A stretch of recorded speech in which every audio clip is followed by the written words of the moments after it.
74% of millennials believe millionaires inherited their money. That makes sense because saving $1 million with a $50,000 salary is not easy. It's going to take you a lifetime. Even $100,000 is not enough. You have to pay rent, take care of your kids, and put food on the table. However, it's not a subjective question. All we have to do is take a look at the data. Around 80% of millionaires are self, and only a small minority of 20% have inherited their wealth. In fact, just 16% of them inherited more than $100,000. That's nowhere close to the amount that could make you financially free. Only 3% of millionaires inherited more than $1 million. In other words, 97% of people have put their blood and sweat to be where they are. It's great when your parents can help you financially.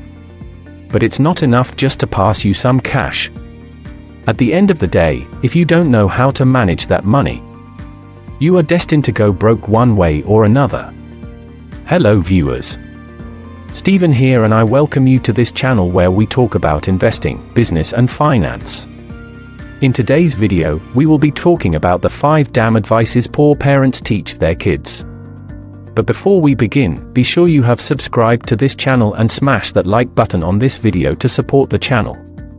Thanks for doing that. Now let's begin.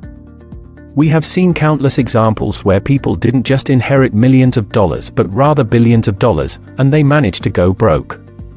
So, one of the best things your parents can give you is financial education. However, most people are not financially free, so they end up giving their kids bad financial advice. You can't blame them because they are teaching you what they think is the best. My parents, for example, I love them, respect them, but they have grown up in the Soviet Union. Trade was illegal in that country, money was seen as the root of all evils, and the concept of financial education didn't even exist. So, they grew up with that mentality and did their best to give me the best possible advice. But that mentality has no place in the capitalistic world we live in. When I talk to people, it seems like I am not the only one who got so much bad money advice. When you grow up in a poor environment with no fault of your own, you start seeing the world that way. So, here in this video, I want to share with you 5 damn money advice my parents gave me, and yours probably as well. If you are ready, give this video a thumbs up, and now let's dive in. Number 1. Good grades mean more money. When I was a kid, you have no idea how much my parents emphasized over my grades. Every conversation I had with my parents would somehow be related to my grades. I was a terrible student since the day I stepped my feet into school. I don't know why, but I really hated school with my entire being. But when you hate the school hates you back.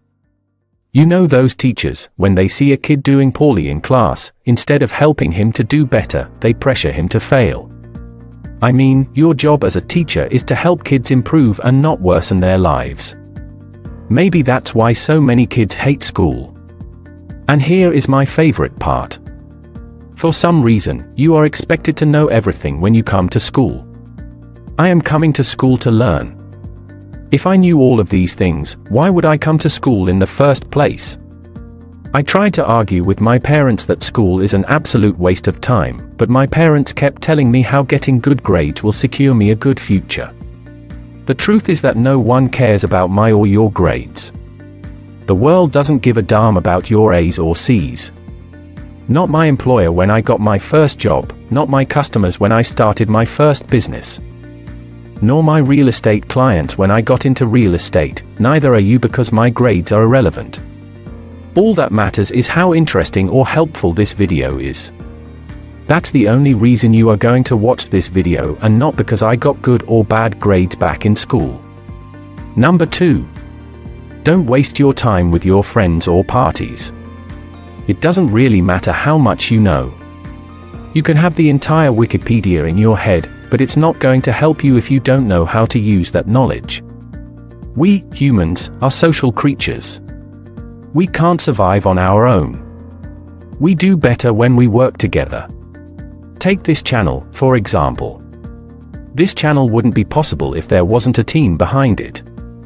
Your iPhone or MacBook or Amazon Prime wouldn't exist if it wasn't for collective work. So if you want to build something meaningful, you have to learn how to socialize with people, and the best way to pump your social skills is to spend time with other humans by going to parties, events, or simply going out with friends. Some parents try to isolate their kids as much as possible, so they grow far away from other people, filled with insecurities and lack confidence. Going to parties or spending time with friends is a crucial component in forming your character and skills to be able to either build a successful business or a solid career. Number 3. Play it safe. No one loves you more than your parents. You are the most precious thing they have. They are the reason you are in this world, and they have spent years of their lives feeding you, taking care of you until you grow up. When you put so much effort into something, you do your best to protect it. That's why parents usually tell you to play it safe. Don't take unnecessary risks. Get into college, then get a job, move slowly through the ranks, and by the time you are 60, you will be successful by traditional standards, where you finally pay back your mortgage, and if you are lucky, you will be left with some savings. However, that's not how you make money in this world. There is a simple rule in business: the more risk you take, the more money you could possibly make. The less risk you take, the smaller is the reward. If you invest your money in government bonds, for example, which are super safe, the maximum that you can hope for is 2%, which is lower than inflation. But if you take a slightly higher risk and invest it in the stock market, you can expect to get 10%, but if you want to go extreme and invest in crypto, you might be able to double your money in a matter of a few months. This is, of course, not financial advice, but the point is, you can't make real money by playing it safe. Neither should you take so much risk that you end up losing everything. You should find common ground, where you both understand what you are doing, and there is an element of risk. Number 4. You get what you deserve. Let me disappoint you. Life is not fair. You don't get what you work for. You get what you fight for. I know that it sounds brutal, but that's the honest truth. Yeah, sometimes you actually get what you deserve, but that's an exception. You could be working in a company for 20 years, and no one would give you a raise unless you get out there and bring it up, or you might have a boss that cares for you, which is also an exception. I have seen countless examples, especially in business. Business is war, it's literally modern warfare, and war is never fair. Your competition will use various vicious tactics to crash you. Your colleague might use Machiavellian tactics to get that position instead of you, who deserves it more. I am not saying that you should be super aggressive, but forget the idea that life is fair. It has never been, and it will never be. Get used to the harsh reality of life. Learn how to survive in it and use it to your advantage instead of complaining about why you are not getting what you deserve. Sorry that your parents lied to you. Number 5. Do better than your peers. This is probably one of the worst pieces of advice parents often give their children, and it slowly leads them to financial misery. When your parents compare you to other kids, when they tell you why can't you get good grades like the rest of the kids in school, you start slowly developing that mindset of comparison, where you start measuring your success by comparing yourself to your peers. So when your friend gets a better car, you get into debt to drive a better car as well, although you can't afford it.